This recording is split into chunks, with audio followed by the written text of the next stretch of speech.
તો મિત્રો Instagram, WhatsApp કે ઇન્ટરનેટ પર બીજી ઘણી બધી જગ્યાએ આવા ટ્રેન્ડિંગ વાયરલ 3D ફોટા તો જોયા જ હશે।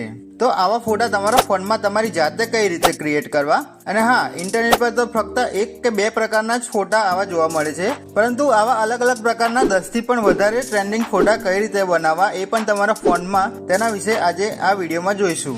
તો નમસ્કાર મિત્રો, હું વિપુલ તમારું ખૂબ જ સ્વાગત કરું છું આપણા ગુજરાતની આ ગુજરાતી યુટ્યુબ ચેનલ ઇન ગુજરાતીમાં। તો આ ટ્રેન્ડિંગ ફોટા બનાવતા પહેલા આ ફોટા કેમના બને છે અને શેમાંથી બને છે એ જણાવી દઉં। તો આ એક ગૂગલનો AI ટૂલ છે, જેમિનાઈ, અને તેની અંદર ગૂગલે જેમિનાઈ બનાના 2.5 એવું એક ટૂલ લોન્ચ કર્યું છે ઇમેજ જનરેશન એટલે કે ફોટા બનાવવા માટે। એ જેમિનાઈ ટૂલમાં તમે કોઈ પણ ફોટો અપલોડ કરશો અને તેના નીચે એક પ્રોમ્પ્ટ લખશો તો એ પ્રમાણે એ ફોટો બની જશે। તો આ પ્રકારનો ફોટો બનાવવા માટે સૌથી પહેલા તો જેમિનાઈ એપ ડાઉનલોડ કરી લેવાનું છે। તો તેના માટે પ્લે સ્ટોરમાં જઈ અહીંયા ઉપર લખવાનું છે જેમિનાઈ, એટલે એ ફક્ત 2 MB નું જે એક નાનકડું એપ છે તે આવી જશે, તેને ડાઉનલોડ કરી લેવાનું છે। ડાઉનલોડ કરી ઓપન કરશો પછી અહીંયા પ્લસ આઇકોન પર ક્લિક કરી અહીંયા ગેલેરી સિલેક્ટ કરી જે પણ ફોટો તમારે બનાવવો હોય એ સિલેક્ટ કરી લેવાનું છે। દાખલા તરીકે હું આ ફોટો સિલેક્ટ કરું છું। પછી અહીંયા નીચે જે લખવાની જગ્યા છે ત્યાં મેં નીચે અહીંયા પ્રોમ્પ્ટ આપ્યા છે ઘણા બધા ડિસ્ક્રિપ્શનમાં, ત્યાંથી કોપી કરી અહીંયા એ પ્રોમ્પ્ટ એક પેસ્ટ કરી દેવાનો છે અને પછી અહીંયા સેન્ડ બટન પર ક્લિક કરી દેવાનું છે, એટલે એ ફોટો તમારા ફોનમાં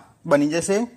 અને નીચે ફોટો બની જાય તેના પર ક્લિક કરશો એટલે અહીંયા ડાઉનલોડનો ઓપ્શન છે, તેના પર ક્લિક કરશો એટલે એ ફોટો તમારી ગેલેરીમાં સેવ થઈ જશે। તો આ તો એક પ્રકારનો ફોટો છે, પરંતુ વિડીયોની ડિસ્ક્રિપ્શનમાં મેં અલગ અલગ પ્રકારના ઘણા બધા પ્રોમ્પ્ટ આપ્યા છે, તેની પર આ રીતે હોલ્ડ એન્ડ ક્લિક કરશો અને એ પ્રોમ્પ્ટ કોપી કરી અહીંયા પેસ્ટ કરી દેશો અને તમારો ફોટો જે પહેલા બતાવ્યું એ રીતનો અહીંયા પ્લસ આઇકોન પર ક્લિક કરી એડ કરશો એટલે તમારે જે પણ પ્રકારના ફોટા બનાવવા હોય અલગ અલગ પ્રકારના એ બની જશે। તો બસ મિત્રો, આજની આ વિડીયોમાં આટલું જ, મળીએ આવતી વિડીયોમાં।